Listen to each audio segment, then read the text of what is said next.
લક્ષ્ય ન્યૂઝ, એક નજર, એક લક્ષ્ય.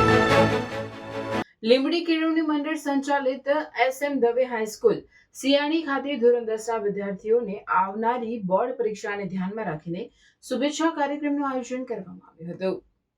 આ પ્રસંગે શાળાના સમગ્ર સ્ટાફ પરિવાર દ્વારા વિદ્યાર્થીઓને ઉત્સાહિત કરવામાં આવ્યા હતા અને આત્મવિશ્વાસ સાથે પરીક્ષા આપવા માટે પ્રેરણા આપવામાં આવી હતી. શાળાના આચાર્ય ડોક્ટર હિતેશ પંડ્યાએ વિદ્યાર્થીઓને સંબોધતા જણાવ્યું હતું કે મહેનત, નિયમિત અભ્યાસ અને નિર્ભય મનથી આપેલી પરીક્ષા ચોક્કસ સફળતા અપાવશે. તેમણે તમામ વિદ્યાર્થીઓને હિંમત અને વિશ્વાસ સાથે પરીક્ષા આપવા પ્રેરિત કર્યા હતા. કાર્યક્રમનું વાતાવરણ ખૂબ પ્રેરણાદાયક રહ્યું હતું અને વિદ્યાર્થીઓએ પણ શિક્ષકોના આશીર્વાદ સાથે પરીક્ષાની તૈયારી માટે નવી ઉર્જા અનુભવી હતી. અંતમાં તમામ વિદ્યાર્થીઓને ઉજ્જવળ ભવિષ્ય માટે શુભકામનાઓ પાઠવવામાં આવી હતી.